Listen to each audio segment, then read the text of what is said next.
Yo, there we go. Camera's in the right spot. What's up, everyone? How you doing? Today, we're going to be going over the mini-hackathon projects people came up with. Ooh. Very busy day.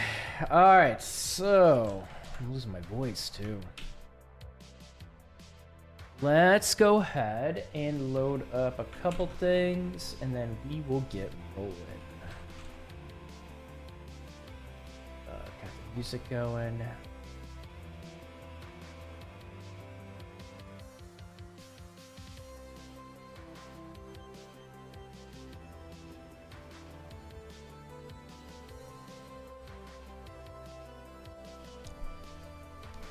$15,000 two factors.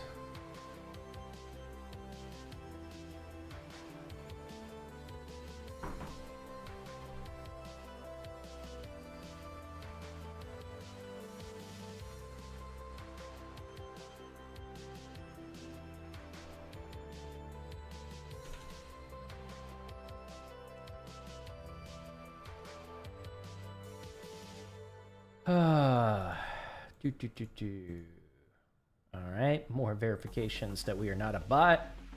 And I have chat. All right.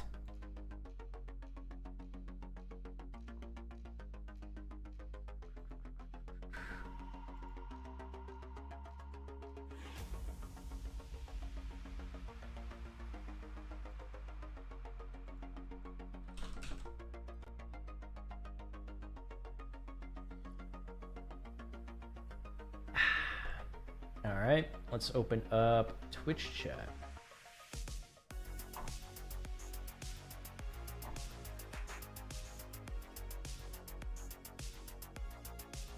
What's up, Danny? It's going pretty well. How are you doing?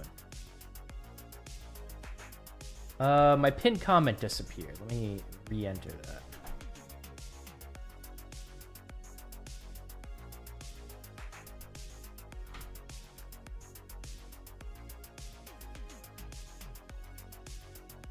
There we go.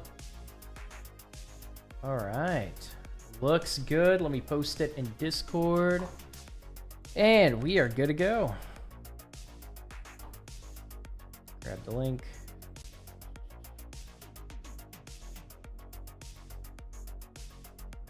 Nice, man. Hope it goes well. Glad you're feeling good. All right.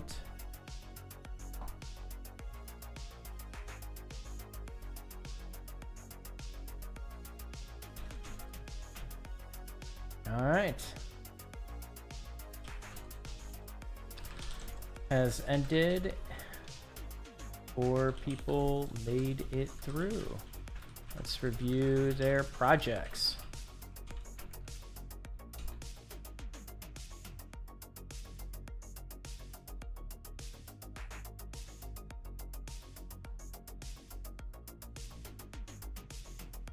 All right.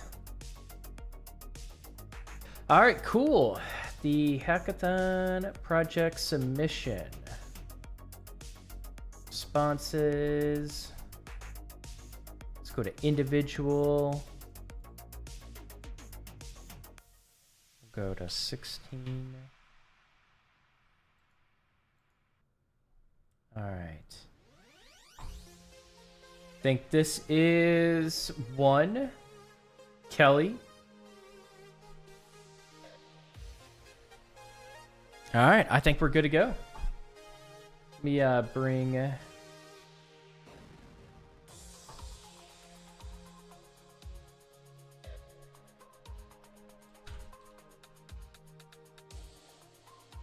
Dude, Google is making every single time we go to Google.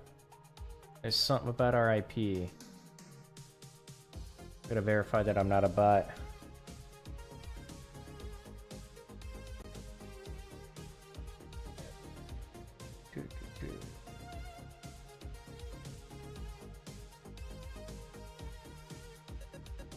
Yeah, no idea who that is, Danny. No idea who that is.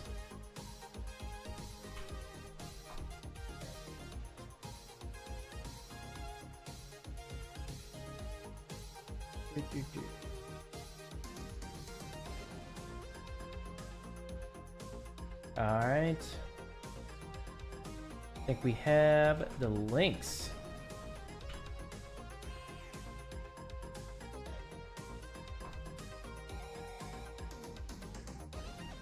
Oh, gotta log in again. I'll put some timestamps for this video for...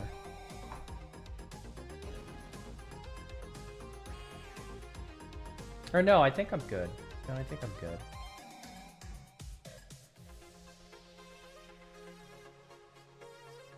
All right.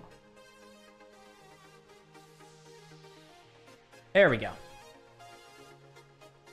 All right, got the link. Let's go. I'll definitely put some timestamps. We're going to have 4 projects. So I think, how many signed up? Here, we'll go ahead and load it up.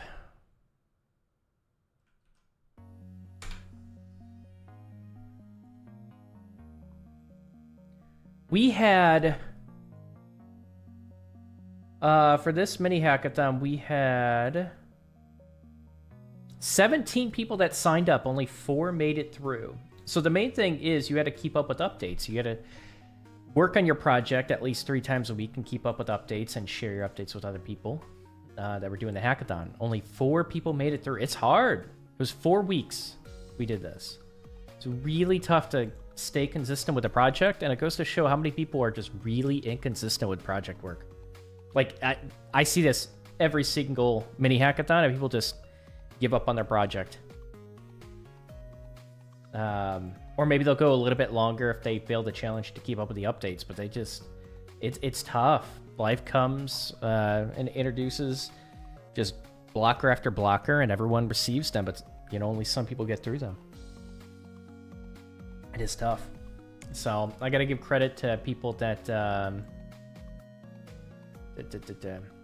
I assumed you wouldn't, that's why I gave his full name. Gotcha. Yeah, I have no idea who he is.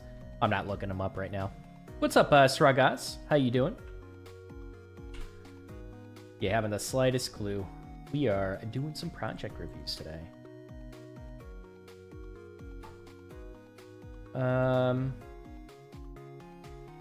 Cool. All right. So, some info. Let me make sure everything's good. Got alerts on. Cool. So this was by Kelly at our Discord. Let's see what the app does for users aimed at. Okay, so the user is a fellow developer to manage cron jobs across several projects. They are able to create cron jobs at various intervals and activate, deactivate anytime. Okay. What's up, Kelly? In chat. How you doing? What's up, Toki? Happy Wednesday. Congrats to all the challengers who submitted their projects. Yes, congrats indeed. Yep. Yeah, it was really cool seeing kind of how people process some of their blockers and shared what they shared in their updates. But I know, you know, some of you want to continue working on some of these projects, and I really hope you do. So the main feature, Request Playground, is an area where users can send a request to a URL with headers, method, and body outside of creating a persisting cron job project to do so. Okay, so we could send some GET requests. Why not?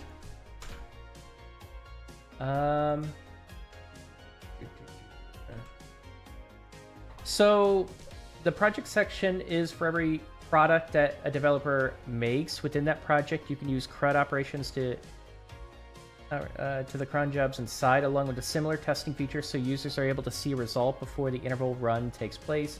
Lastly, data generated recently runs in a clear tab and relevant graphs, which I plan to expand. Okay, cool. Well, we'll see how much we can get to and see how much is testable. Click on demo user on the login page so we can click get started. So first of all, let's go ahead and go back. I do like, it's a really clean landing page. I do like it. This welcome to Cronize, I think, is unnecessary. I'm wondering why you put it. Like, you have the logo here. You don't need this. Manage your cron jobs today. Streamline your scheduled tasks with our powerful cron job manager. Automate your workflows, monitor status, and activate, deactivate anytime, all in one intuitive platform. Pretty clean so far. And so we have demo user. Okay. Awesome. We are not going to save. All right, so we have 3 cron jobs. Let me click into it, can I? No, I cannot. Ooh, God, that color is horrible. Change it, that contrast. The sandbox. So what would you say, Kelly, is one of the easiest ways to test this out? So we have sandbox. You mentioned request playground.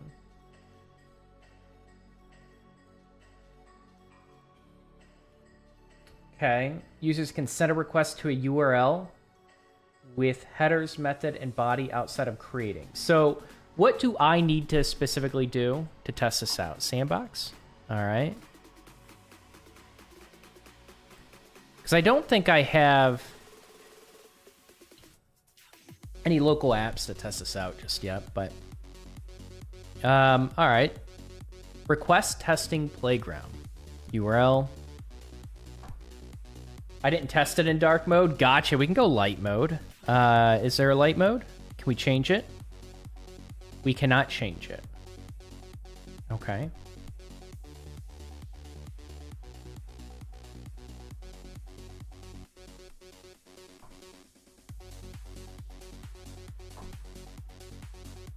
So what you're saying is request testing playground.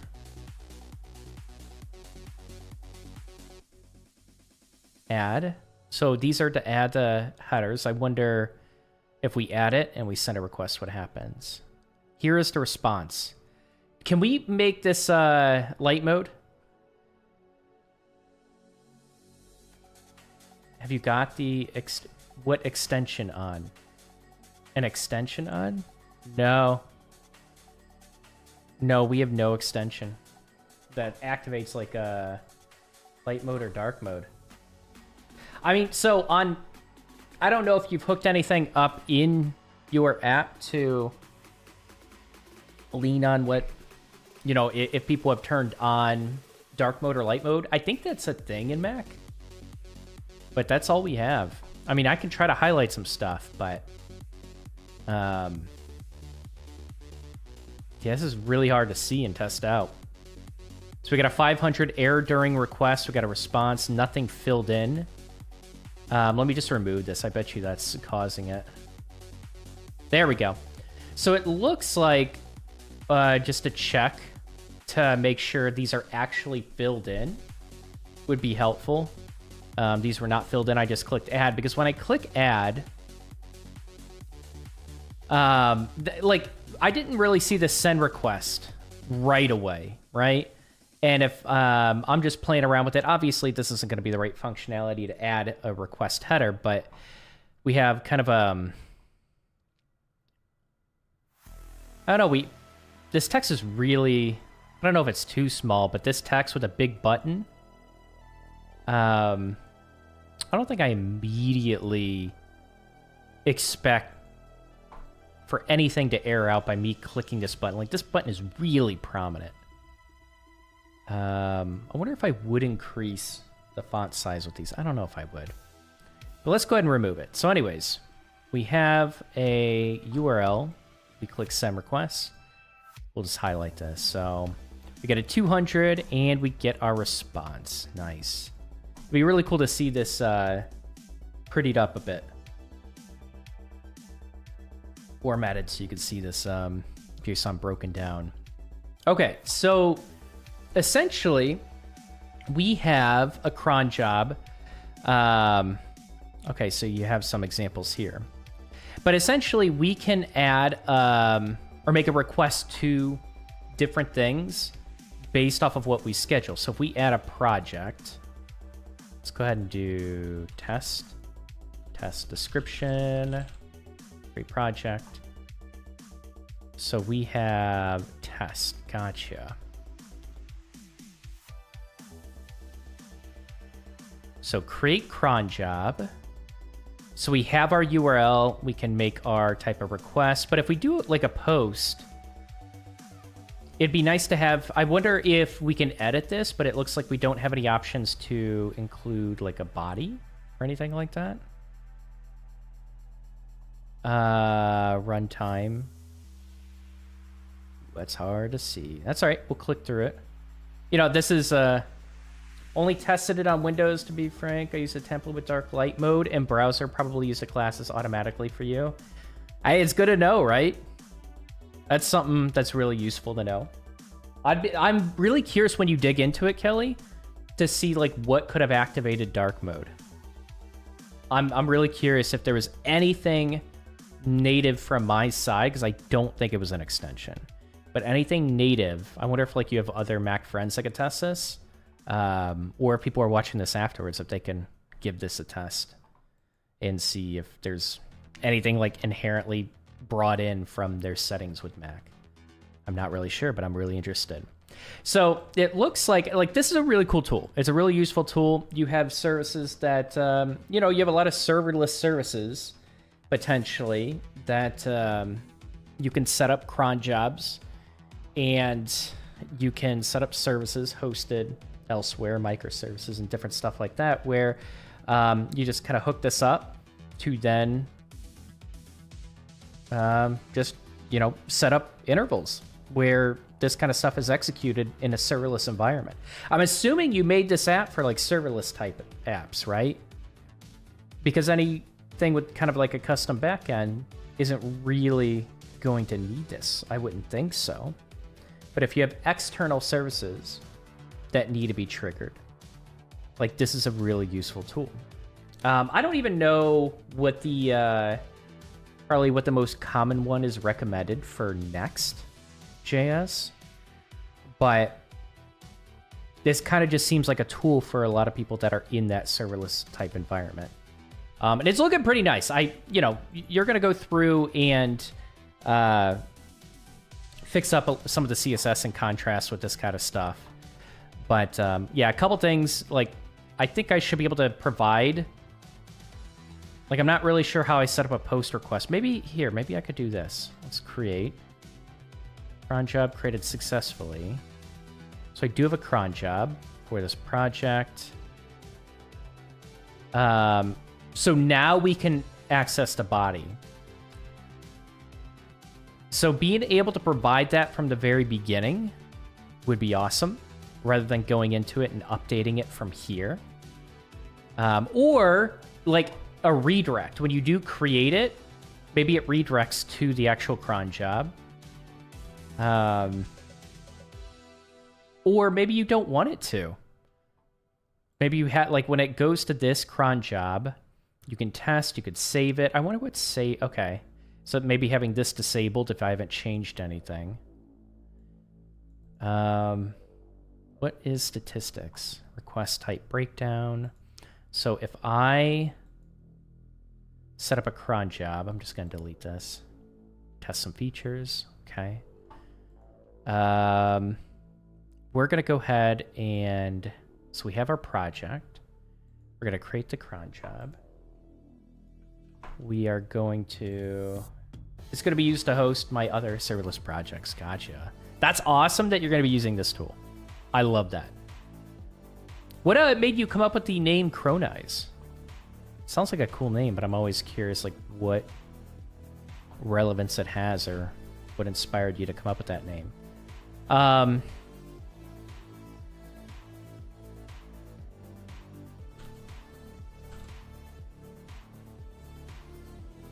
So runtime, I like it.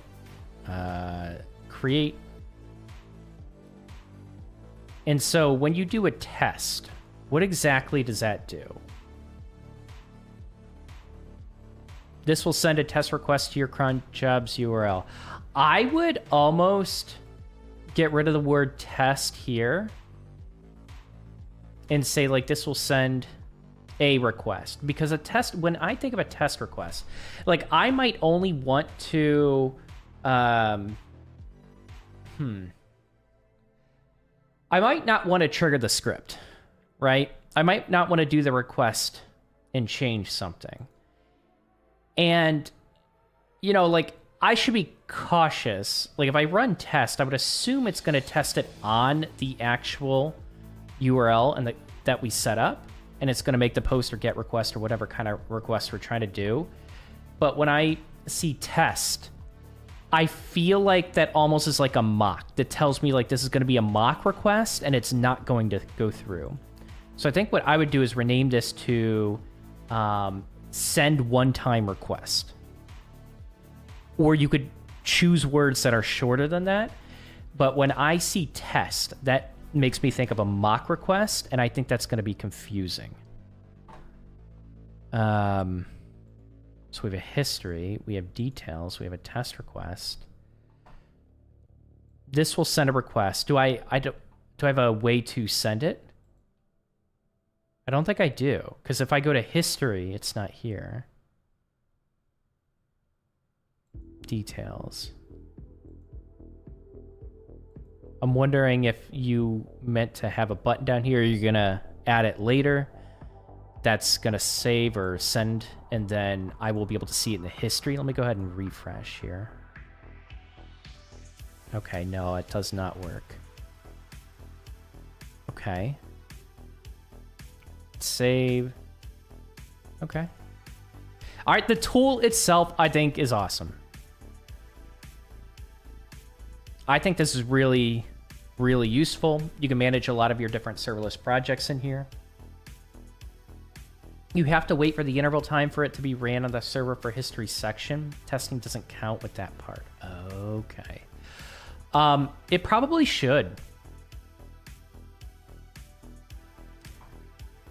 Honestly, it probably should. And maybe you have a label that marks whether it is like a one-time test or it's because again, like this test is going to do something on the server, and I want to know when I did that something. You know what I mean? So even this test is relevant. But if you have to label it as such, like a one-time request versus like a interval or a cron job, like having that label next to that request, that would be helpful. So you could definitely separate those here. But yeah, this isn't really a test. This is a one-time run of this script. If we go to... I'm assuming I can delete some of this stuff. Last run status. Last run time. Is there anything else I would care about with the cron job? I definitely want to know failed requests. So if I see a history, we have a runtime. We do get a status of 200. So we can see failed requests, essentially. That's really cool. We have our list of cron jobs for our project. Great. Okay. Anything else I would do? Wonder how this looks on mobile. I'm just curious. Because tables are really hard on mobile. Like getting a table right with a lot of information is a pain in the ass. I don't know about you guys, but I always found that to be a pain in the ass. Spiderweb, pretty cool. I like it. Cron job. Yeah, I mean, there isn't a lot of information. You're stacking some of the information. Date, year, date, time. Okay. Cool. I mean, this isn't bad on mobile view, and you have enough columns where you can get away with just stacking it like this. You don't have to hide anything, so I think this is completely fine. And you have a minimum. Okay. It's a really cool tool. Let me see. Oh, man. I can't highlight with this view.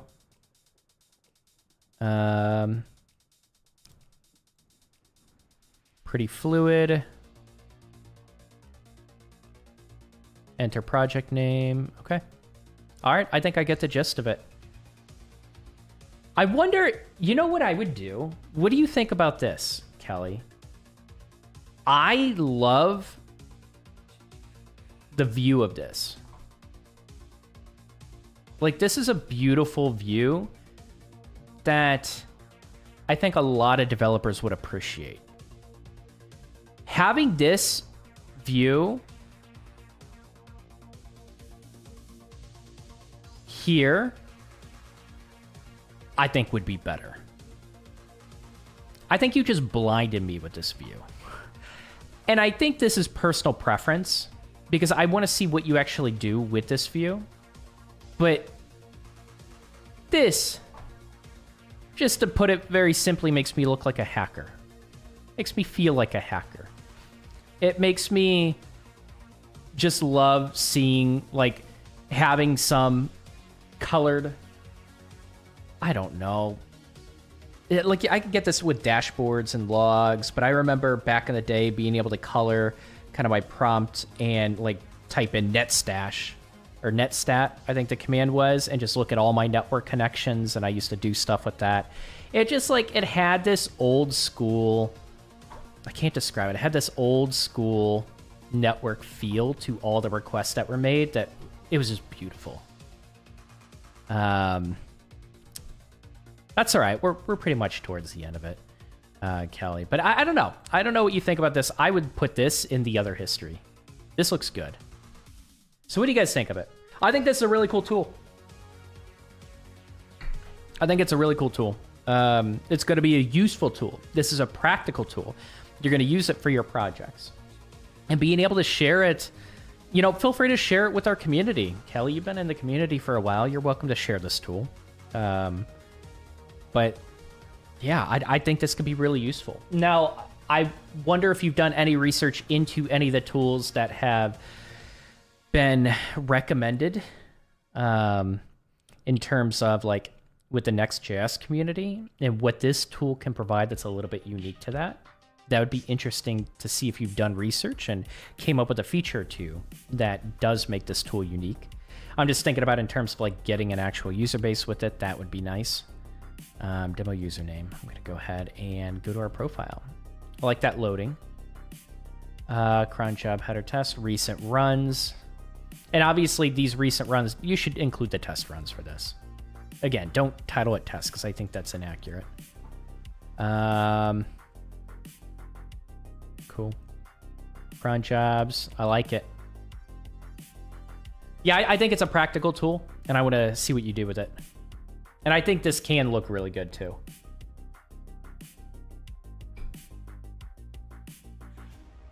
Yeah, I agree, Armin. Thank you, B. I think that's some great advice on some next steps. Thanks. Cool. Yeah, let us know what you do with it. Honestly, this is a really... I'm really excited to see you continue with this. This is not a project you should just exit out of, especially if you're trying to apply for positions right now. This is not a project to just ditch. This project has a lot of potential, and I really hope you push forward with it. But awesome job. Let's go ahead and log out and just see what happens. And we are blinded again. Love it. All right. External links. LinkedIn. I would just... Connect with me on LinkedIn. Is it going to be like a... So this is where you could have like a LinkedIn page for Cronize. The GitHub. Check out my GitHub profile. I mean, like... These are almost... admin owner links. I don't know. I don't know if I would include this here. Because these are like... This kind of makes it seem... Well, you know what? No, people would want to connect on GitHub. But you're saying portfolio... So... I actually have one more piece of feedback. If you were to continue working on this project, I think it looks amateurish to then say, hey, look at my portfolio. Because what that says is, oh, this reminds me this is not a professional project or not a professional app. This is a portfolio project. Don't give employers that impression. Don't give prospects that impression. Treat this as a professional app and continue working with this. It looks beautiful. Obviously, with the dark mode, you got to hash some stuff out. But this has the potential to be like a professional project and feel like a professional project, a professional application, a SaaS product, a dev tool. Including this kind of stuff reminds employers that this kind of is amateurish. You know, because like with a real product, the real dev tool, you're probably not going to say something like, you know, want to see other projects for a portfolio. You're just reminding them that this is a project. you want to, this is a tool, a dev tool, and you want to make users feel like it is a professional dev tool. And you are 95% of the way there with how you have all of this laid out. So I really want you to understand that distinction between this professional dev tool that you're building that has a lot of potential and can gain users versus a personal project. That's all I have. All right. Good job with that. Okay. Let's go to the next project. Awesome job. All right, so we have online code execution. These guys, these are pretty impressive projects. I'm gonna go JavaScript, of course. I'm gonna select a language, but let's load it up. So this one is, let me load it up here.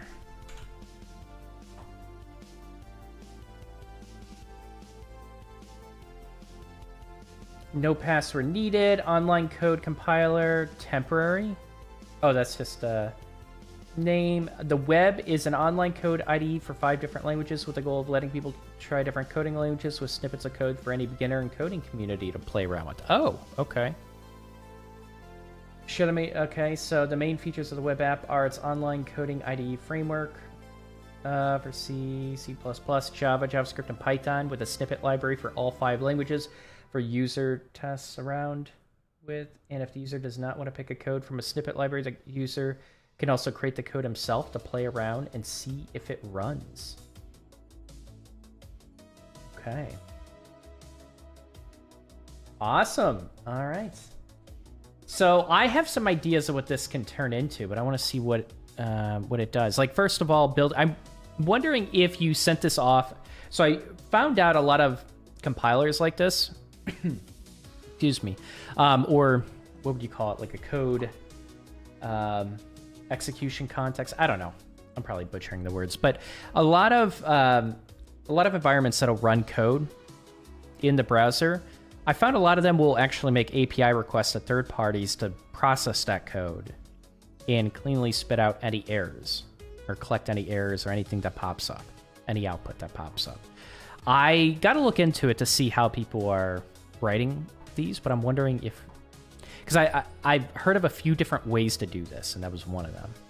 So I'm wondering like how deep you go with actually processing or interpreting a lot of the code that's written. But we're going to go through JavaScript. So we just run.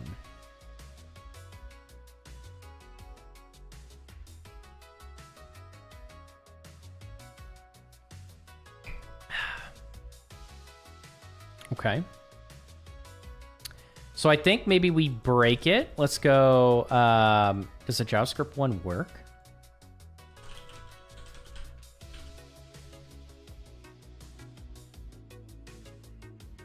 Uh-oh. Uh-oh. Guys, give me Python in chat, quick. Does anyone know Python? We'll try Python. Let's see. We align a simple line of outputting something in Python. Print. Okay, so they use print. So if we do something like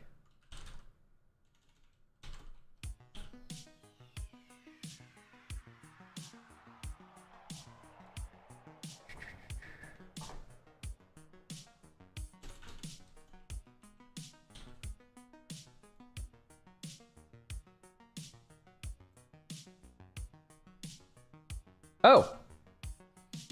Okay, so maybe the JavaScript one is not working so well. Yo, okay, so we printed something. Okay, so the Python works. Print hello world. We'll go ahead and copy and paste that as well. Oh. Wait. Oh, you broke it. We forgot the closer. Okay. So let's go ahead and include that. Run. Let's do snippets. So I want to see if the JavaScript works. Let's go night. What does colorblind look like? I don't know.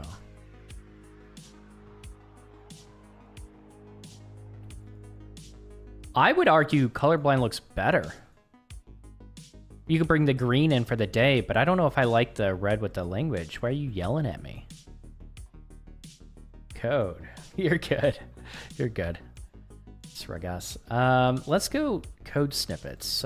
Select a language, JavaScript. We're going to do bubble sort. Okay, so it pre-populates. We click run, and it works. Wait, does it work now?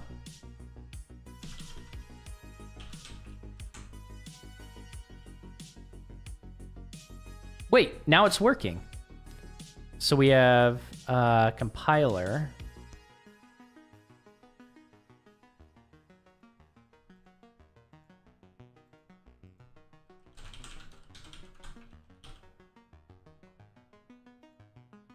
It's working. Okay. We had a little bit of a glitch, but it's working now. Cool. Is there anything unique to test?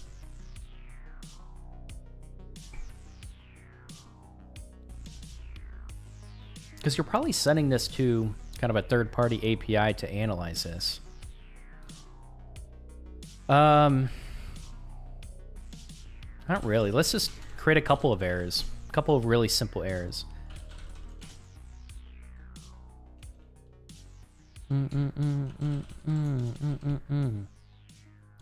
All right. Assignment to constant variable. Leaking anything? Module, CJS.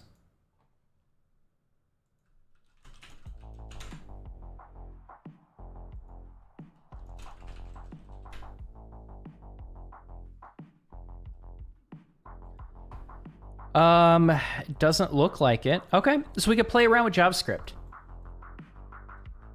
What would, let me check mobile, but then I'm gonna think about like what would make this useful.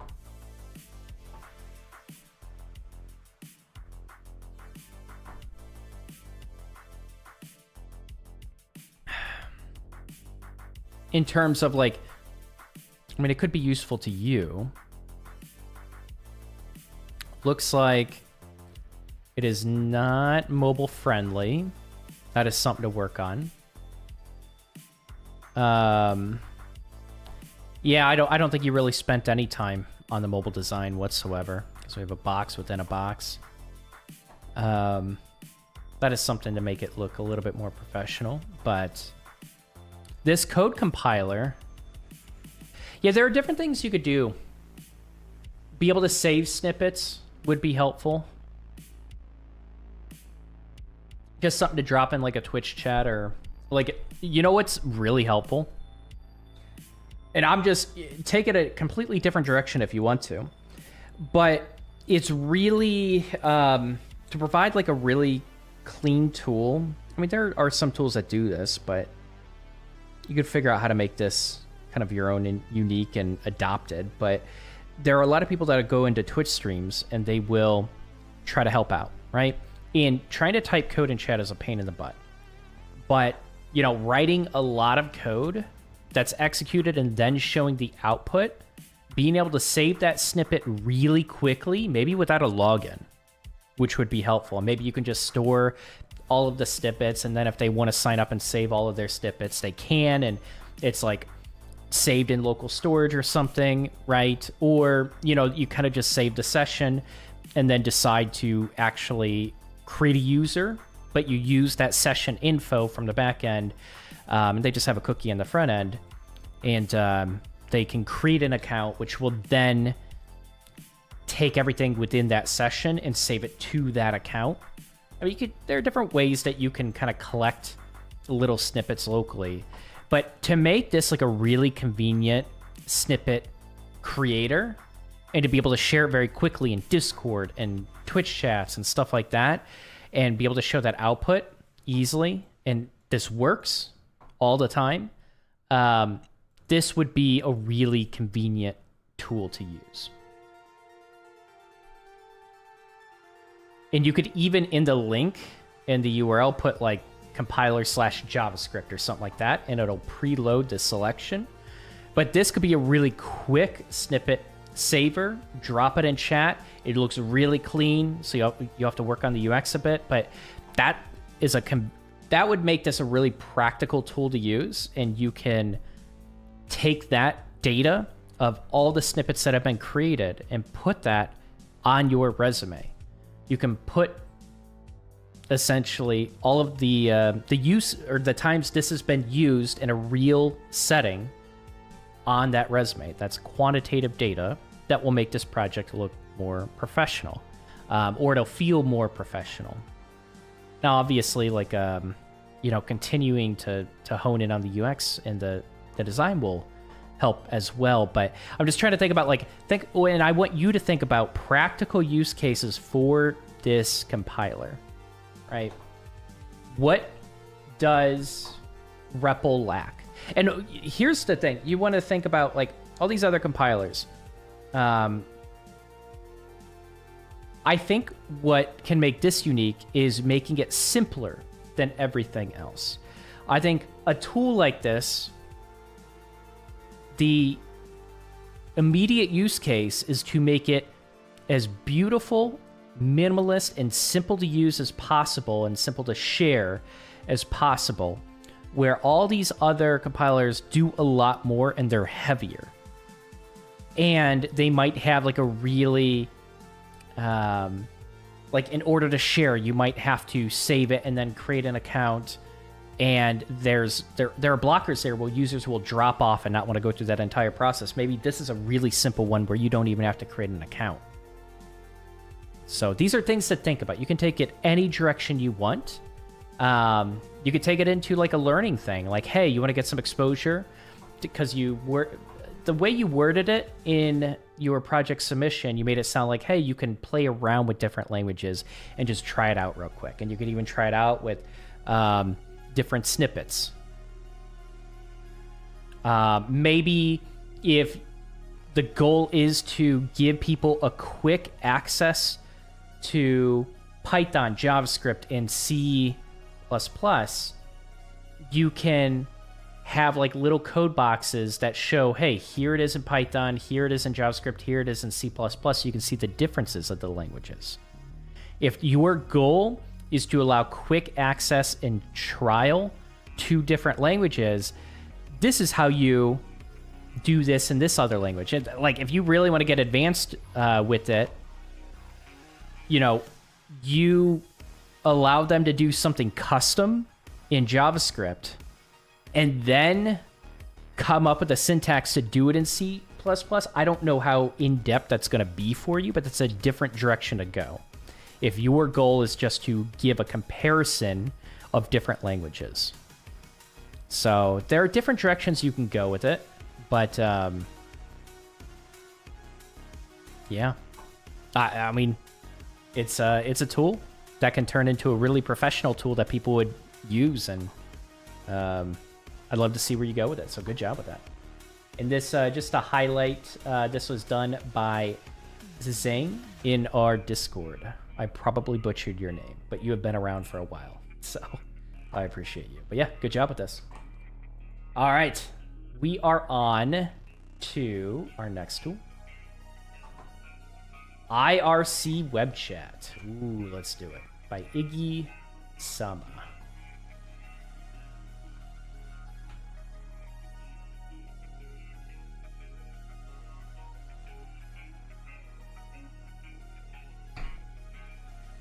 All right, this project is for Down to Developers mini-hackathon. Using this project as an attempt to learn Golang and to broaden my horizons. So this is purely a learning project, it seems like. So I'm not going to be as critical about turning it into kind of a professional-looking project. But I will give some feedback on that, because you can always turn these projects into that much more and just use them to snowball both your learning but also what this can turn into. Like a lot of these personal projects, a lot of people think, oh, well, kind of built it and that's it. But you can start training your mind to think about, like, in the real world, how can this have a practical use case? And a lot of your projects, I think I want to do another mini hackathon in Halloween, around Halloween. And it's going to kind of have a certain theme that allows for this, but you can revive a lot of projects to, and don't quote me on that. I got to still decide if I'm doing that hackathon, but you could have a lot of projects where it was kind of just a simple tool, and you could force yourself to think about, like, if I were to push it out in front of people, like, is this project where it needs to be for it to have a use case? Or do I need to build features on top of it? Do I need to change features? You can always come back to this project or create an MVP and then expand on it as you continue learning to code and you go deeper into more advanced concepts. All right. You know what our username's going to be. So it looks like there's no enter, no button. I'm just going to hit enter and assume.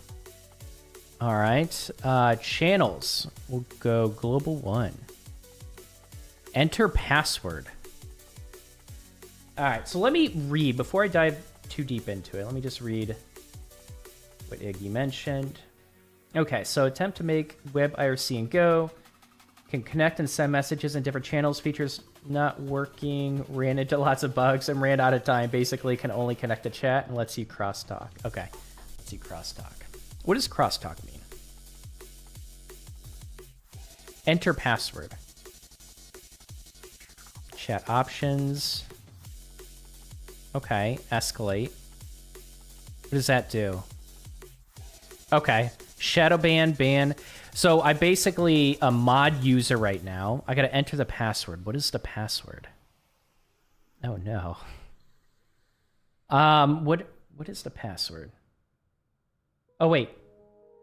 Hold on.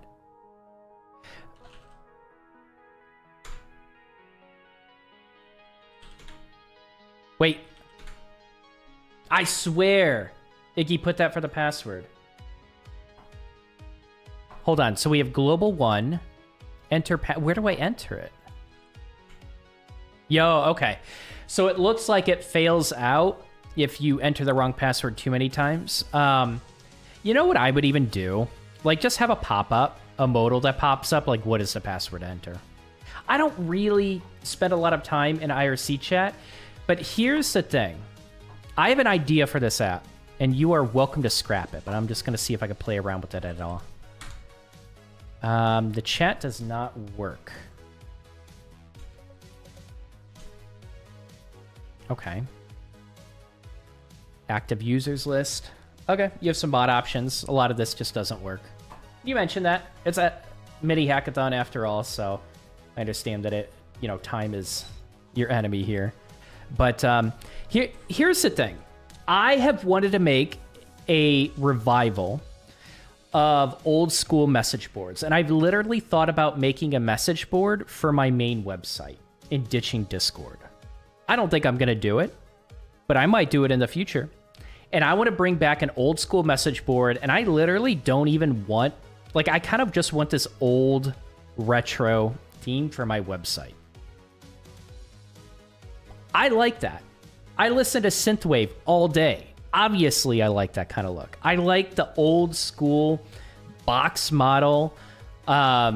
Just sometimes there's a lot of information on the page, but it doesn't always follow the best modern minimalist, like perfect spacing websites that you see nowadays. And I think that's okay. I would love to use an old message board again. And I feel like there were plenty of IRC chat clients that can give you that same feel. You know what would be really cool? To have this old school IRC chat client, and I don't know what that looks like. I spent time in battle.net chats. I did spend some time in some IRC chats, but very little time. I was on message boards all the time. So you would have to, like, if you want to replicate an IRC client, you've used it in the past, you probably know what it looks like. But there's probably an old school look and feel to this that you can bring back. and you are going to attract, then you think about, how can I, like, who would use this? A lot of millennials would use it. A lot of millennials that were online all the time in private IRC chats, talking about shit they probably shouldn't talk about. I'm not saying you have to let them talk about that in your IRC chat, but they probably can feel that nostalgia for using those old school IRC clients. And if you think about, like, did I have a gaming community that I used an IRC chat for? What kind of community did I have? Or what kind of communities was I in that I can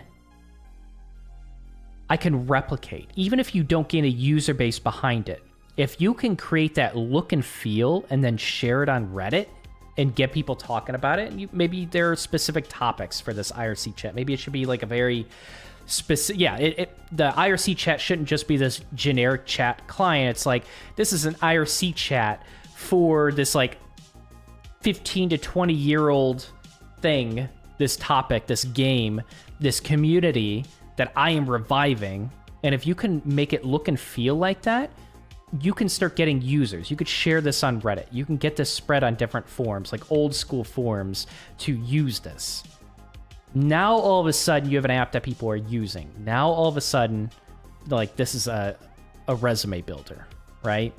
So this is a learning tool that could be turned into something that people use, and that would be, I'd love to see what direction you decide to go with it. Now, maybe I'm just projecting here. Maybe you have no vision for this whatsoever in that direction. Maybe you have a different vision. And maybe this is just a learning tool at the end of the day. But that would be cool to see this turn into something that brings people nostalgia. Now you have an app that people use. Now you have a powerful portfolio project. So, yeah. Anyways, pretty buggy. I don't think there's much to test here. Excuse me. But definitely continue pushing forward with it. I know your time was limited. And I know you're going to be watching the past broadcasts as well. So feel free to comment below, even in the video, or, you know, message in Discord or whatever. Let me know what you're going to turn this into. But either way, I hope the learning project was fun. Good job with this.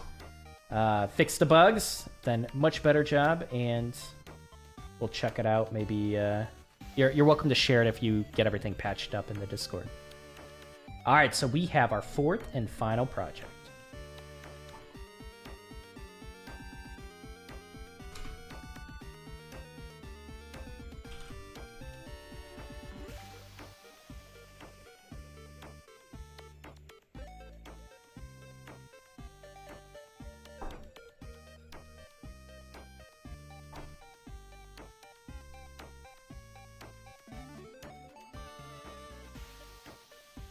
Is this render.com? Is that host? Isn't that a host? It's like a cheap alternative to Heroku. I think it offered a decent free plan or cheap plan or something like that. It is a shame that Heroku dropped the free thing. But yeah, I think you're using render maybe. All right, so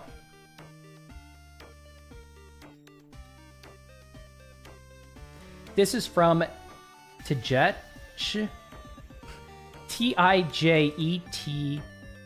from Discord. I'm probably butchered your name. Okay, so nothing special to log in. You provided the guest login. This is called Workflow Helper. The app can help provide production data for parts with a focus on quality and productivity aid. Parts of what?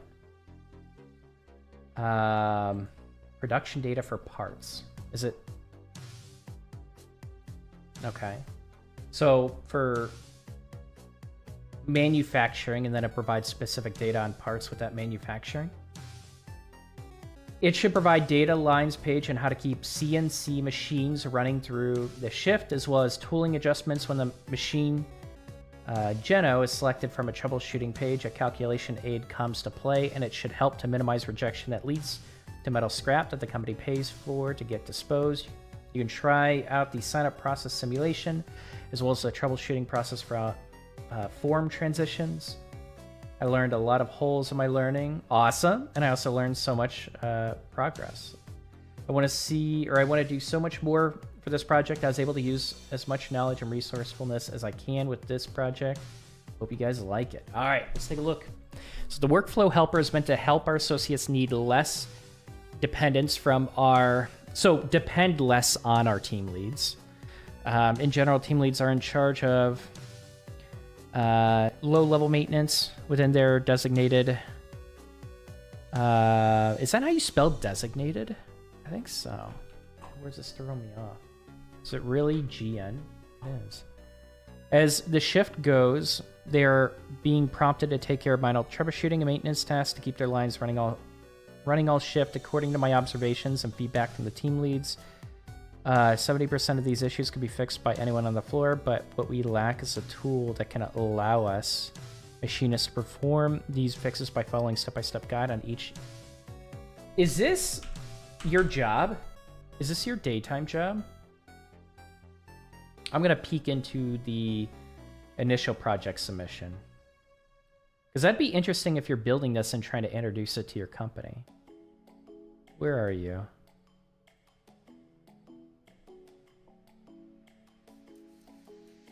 Yeah. This is for your current job. Will act as a manual for workflow of my current work. This is really cool. I like this initiative. Now, I don't think I'm going to fully understand it because I'm not in that line of work. But I love when people build tools for their current company when they're in non-dev positions and they basically automate things. Like, that's how you do it. You build a professional tool that your team uses at work. That is a fantastic project to illustrate. I'd like to ease everyone's work stress levels by providing a way to eliminate the calculations. Okay. So especially when you are applying, you got to be careful because you can't take too much time to describe your project like this necessarily for people that don't really understand this industry. And so it might be more generic quantitative data that, and you can use ChatGPT to help how you're going to word it in the resume. But when you are applying for dev positions in your industry, like, this is fantastic. But I think the wording, it depends on what dev positions you're applying for, but the wording is going to be important with this. Oh, you are here. I work for Dana Corp and they have shifty onboarding. Okay. All right. Well, let's start troubleshooting. Okay, so we need a sign in. We're not doing OAuth. I'm gonna assume that works, but I'm not loading any of my accounts. Let's see. I provided a guest login. You provided a guest login with, oh, guest login down here. Okay. Okay. Username, guest, cool. So what would be nice is to have a redirect that starts the troubleshooting, right? Because what I wanted to do is start troubleshooting. So lorem, let's see, it's going to be hard for me to judge this because I don't know what this is. And then I have lorem ipsum. So I was depending on this to give me more context. But, okay. So you have some, looks like you have some CSS stuff. Are you applying for back-end, front-end, or what kind of positions?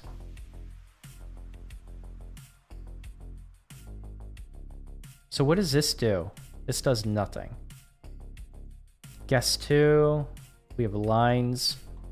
I just don't have enough context to really understand what's going on. Troubleshoot. Oh, so troubleshoot, select a line. That's interesting. So if I do start troubleshooting, it gives me this. If I do troubleshoot, I wonder if I would word this a little bit differently. Select a line. Rather than do this pop-up. What happens when I go to workflow helper and then I do troubleshoot? Nothing.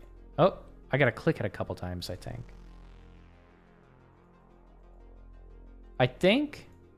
you have a mouse over here, but I can't click it. So this is misleading. So if you're not applying to, I mean, even if you're applying for front-end positions, you want to, or sorry, back-end positions, you still want to work on correcting this, but looks like I have to click. So the link is here, but you made it so this entire thing has a different mouse icon, where this makes me think I should be able to click here, but I can't. I got to click directly on the text. That is misleading. Select machine, cap R, select issue, next, okay.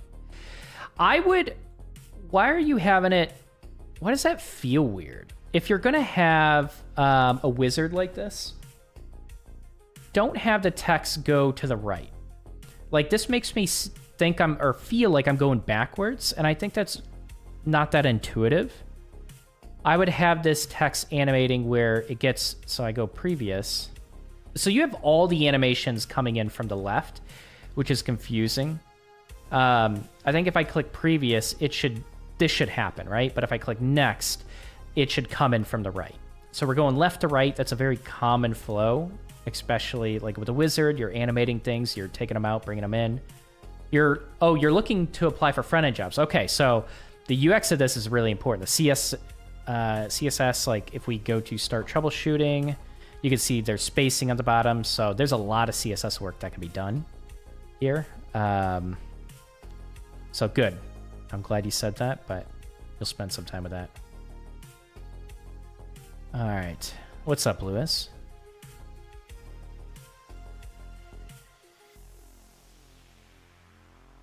So nothing happens with this button. What if I... Yeah, you can see some of these are center, some are not, some are left aligned, which is weird. Read more. Okay, so I just want to get this working. I don't know if I can get it working. I wonder if I can click this icon. Allen wrench. Wrench. The icon doesn't change, so I'm not able to figure out exactly what I clicked. Okay, so now I selected my options. I don't think this is an intuitive way to select options. If that's what I don't even know what I'm doing here. But this is probably supposed to work and it doesn't. Let's go troubleshoot. Let's go back through here. I'm going to finish this entire thing. But yeah, if you're going to the next step, have it animate where this is like either disappears or it moves to the left, and then you have the new screen move from the right to the center here. Okay, so let's prepare to troubleshoot, check, and read fault codes. Okay. So we click that, and then this does not move. Why is this? So that's fine if you want to highlight what the first step is going to be. I would even do, like, if these are steps, have numbers on the left. Make it very clear these are steps. And especially if the order matters. But even if the order doesn't, I still would probably have numbers to really illustrate this as steps. Check nest and machine numbers, get all. Okay, so I can't click submit. We do all of these things, then we click submit.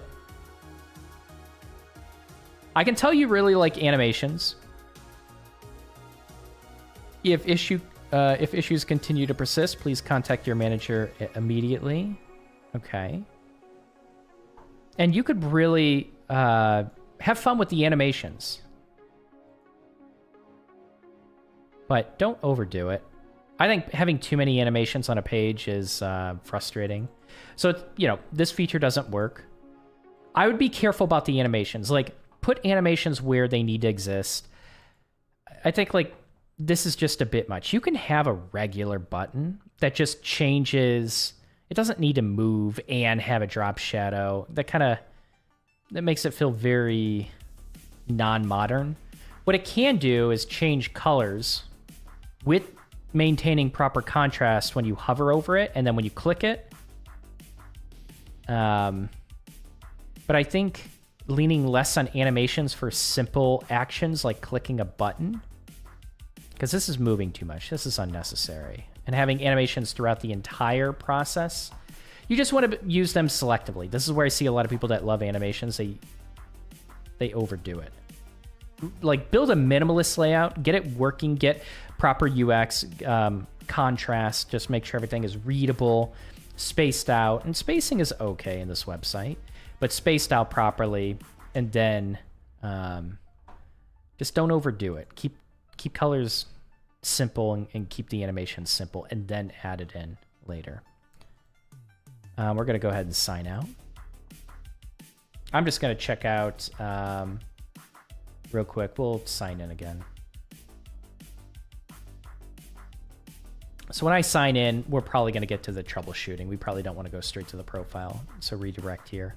Unless you think people are going to find it useful to then go to the profile.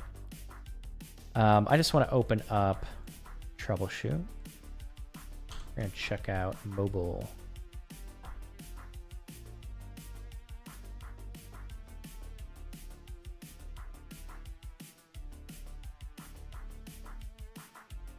We'll do the Pro Max. We'll be generous. All right, cool. Exit. Okay, so you're making another request. Gotcha, for the image. Cool. I mean, it works. It's gonna probably be hard to select some of these options on mobile. Profile. So maybe expand this and make this a bit larger. That'd be a great idea. Just because you're going to find that if you use this on mobile, you're probably going to fat finger some of these options on accident because the text is so small with the links. All right. One thing looks like there's some alignment issues here. One thing I really love about this project, again, is that you are trying to build something that is going to be useful in your current workflow. If you can get your team to use something like this, like this is a prototype, man. Like you could expand on this. If you can get your team using this, that is fantastic. Geno, I don't even know what Geno is. It's like if you go to Geno tool adjustments, what is that? Geno? What? Where do I find Geno? You're working now too? No worries. Yeah, like if you can get your team using this is a really cool tool to be able to showcase on your portfolio. Honestly. Like there's still, again, this hackathon was time gated, and so you do as much as you can, but you essentially have a working prototype. Maybe you got to clean this up just a tiny bit and get some of these features working, unless they're working properly and I just don't understand them. But get this in front of people and see, like, talk to your manager about this and see if there's any way you could build and maintain this tool. That is a really powerful portfolio project that you're going to be able to list. That is way better than just some random personal project that gets no users. If you can actually get this tool used in your workplace, holy shit, that is fantastic. So that would be my goal if you're trying to make this a competitive portfolio project, and you can continue doubling down on this, working on it, and getting feedback, going through the agile process of getting feedback from people in your department that are using it, and keep an open line of communication like, hey, any issues, let me know. I'm going to work on it. Like, this is a fantastic portfolio project that will stand out among many other personal projects. So, cool. Well, that's pretty much it. Yeah. So anyways, awesome job with the hackathon projects. Again, I think we had like 17 people sign up. I think that's the correct number. And 4 people completed it. I'm telling you, like, very few people follow through with their projects and are consistent about it. And then we'll take a long break and then never come back to it because they don't want to recognize their code and recognize what it's doing and how it was separated and run through all the logic to understand their code again. They just ditch it and start a new project. It is really tough to stay consistent with all of these portfolio projects and keep driving forward with them to build something awesome. This is what I highly recommend that you do if you enjoyed this project and you want to continue building on it.